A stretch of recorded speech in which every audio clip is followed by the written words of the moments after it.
small, cozy bookstore on a rainy evening.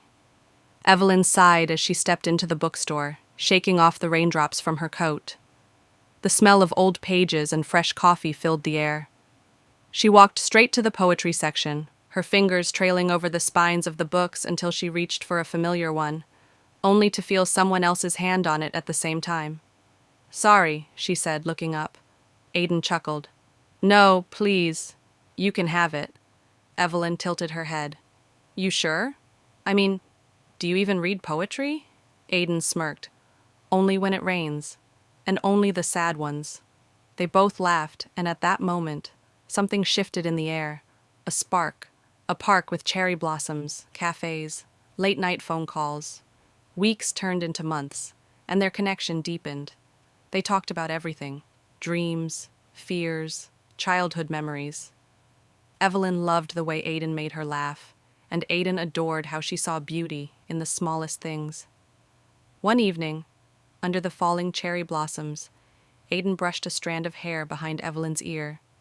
"You know," he whispered, "I never believed in soulmates until I met you." Evelyn smiled. "And now? Now I do." He leaned in, and their lips met for the first time, a kiss as soft as the petals around them. A rainy street, tension in the air. Aiden sat across from Evelyn, his hands fidgeting with his coffee cup.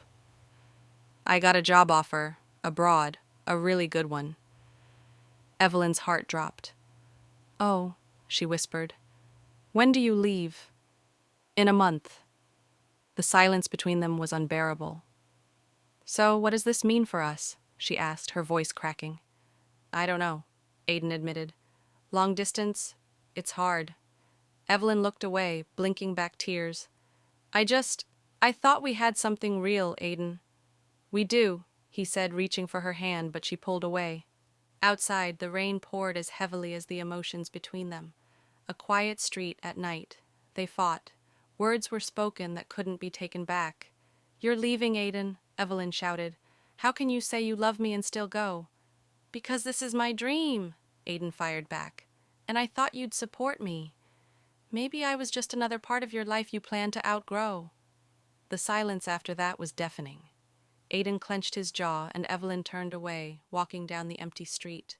Aiden wanted to call her back, to tell her he loved her, but his pride held him still, and just like that, she was gone.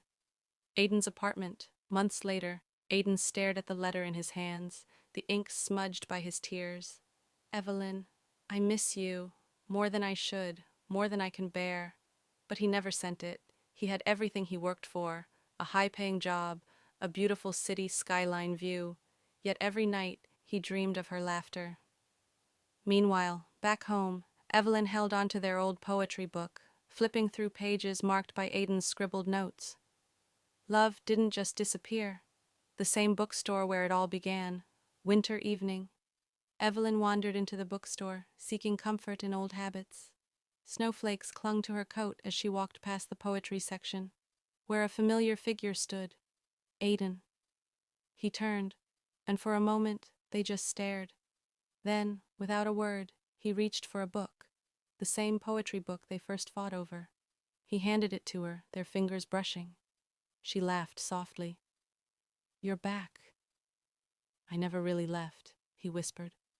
Tears welled in her eyes, but this time they were happy ones. She took the book, but this time she held on to his hand too.